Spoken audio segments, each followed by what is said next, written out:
औज़ुबिल्लाहिमिनश्शैतानिर्रजीम बिस्मिल्लाहिर्रहमानिर्रहीम। अस्सलामुअलैकुम YouTube family, कैसे हैं आप सब। उम्मीद है कि आप सब लोग खैरियत से होंगे। आज मैं एक नई वीडियो के साथ आप लोगों के साथ हाज़िर हूँ। तो हम चैप्टर पढ़ रहे हैं इंट्रोडक्शन टू एजुकेशन, और ये जो हमारी सीरीज़, ये जो प्लेलिस्ट चल रही है, ये स्पेशली उन लोगों के लिए है जो lecturer education, subject specialist, headmaster, headmistress या किसी भी और ऐसे एग्ज़ाम्स की तैयारी कर रही हैं, या पेडागोजी से रिलेटेड एग्ज़ाम्स हों, बीएड हो, एमएड हो, उससे रिलेटेड तैयारी कर रहे हैं। ये सीरीज़ उनके लिए है। तो चैप्टर 1 हमारा है इंट्रोडक्शन टू एजुकेशन, और आज हम जो टॉपिक पढ़ेंगे वो है पेडागोजी वर्सेस एंड्रागोजी। तो लेक्चर शुरू करने से पहले, वीडियो शुरू करने से पहले मेरी आप सबसे ये रिक्वेस्ट है कि जो लोग मेरे चैनल पे नए हैं वो लोग चैनल सब्सक्राइब करें, लाइक करें, कमेंट करें और अपने सब दोस्तों के साथ शेयर करें, ताकि नई आने वाली वीडियो आप तक पहुंच जाए, और बेल आइकॉन ज़रूर प्रेस कीजिएगा। तो हम आज शुरू करते हैं अपना टॉपिक, पेडागोजी वर्सेस एंड्रागोजी। तो सबसे पहले देखते हैं कि पेडागोजी क्या है। Pedagogy refers to the art, science और profession of teaching, particularly in formal educational setting.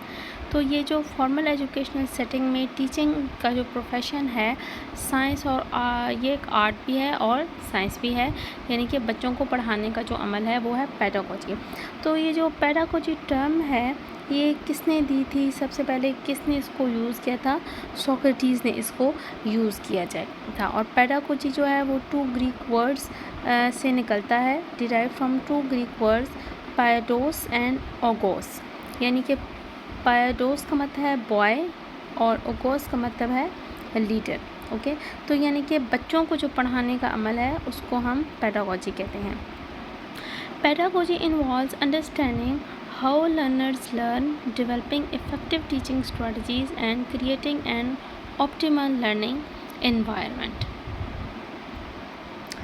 Andragogy क्या है? Andragogy is the art and science of adult learning, यानी कि अडल्ट को जो पढ़ाया जाता है, जो बच्चों की उम्र से ज़्यादा होते हैं, जो बालग होते हैं, बालग से ऊपर की जो उनकी उम्र है, उनको जो पढ़ाया जाता है उसको एंड्रागोजी कहते हैं।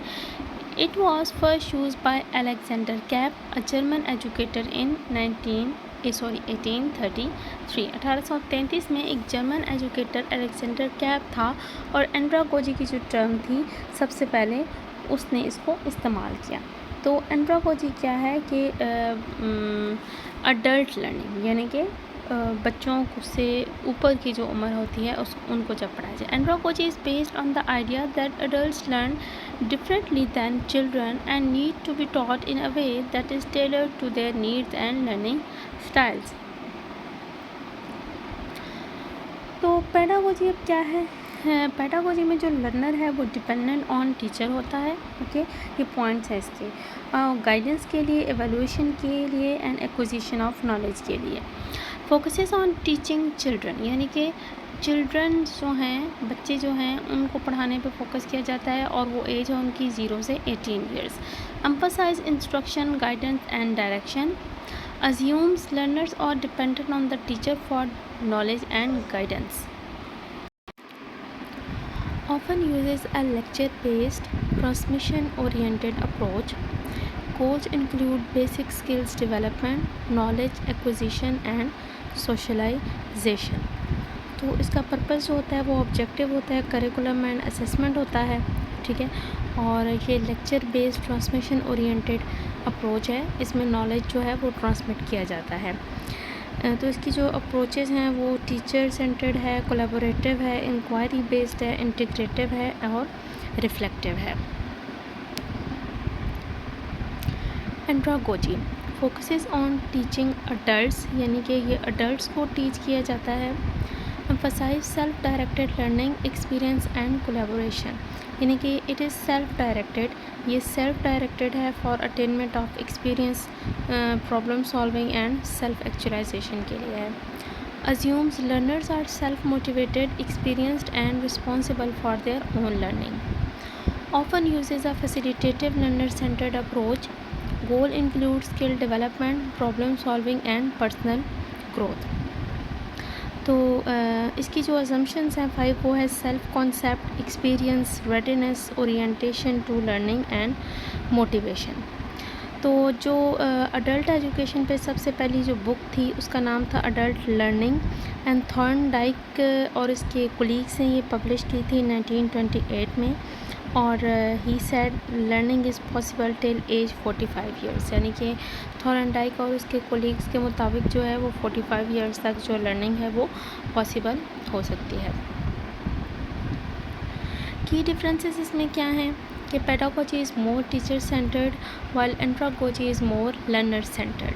कि पेडागोजी में हम एक बच्चे को पढ़ा रहे होते हैं तो टीचर जो है वो ऑल इन ऑल होता है, और जो एंड्रागोजी है उसमें अडल्ट्स पढ़ रहे होते हैं कि वो लर्नर सेंटर्ड होती है कि वो अपनी मर्ज़ी से पढ़ते हैं, अपनी मर्ज़ी के प्रॉब्लम सॉल्विंग करते हैं और जो है वो उनकी लर्निंग उनके अपने हाथ में होती है। Pedagogy focuses on knowledge transmission while andragogy focuses on knowledge application and experience. Pedagogy is often used in formal educational setting, while andragogy is often used in workplace training, adult education and community development। तो ये था हमारा आज का lecture. Thanks for watching, और आपसे request है कि मेरे चैनल को सब्सक्राइब करें, लाइक करें और शेयर करें, और अगले लेक्चर तक के लिए अपना ख्याल रखिएगा। अल्लाह हाफ़िज़।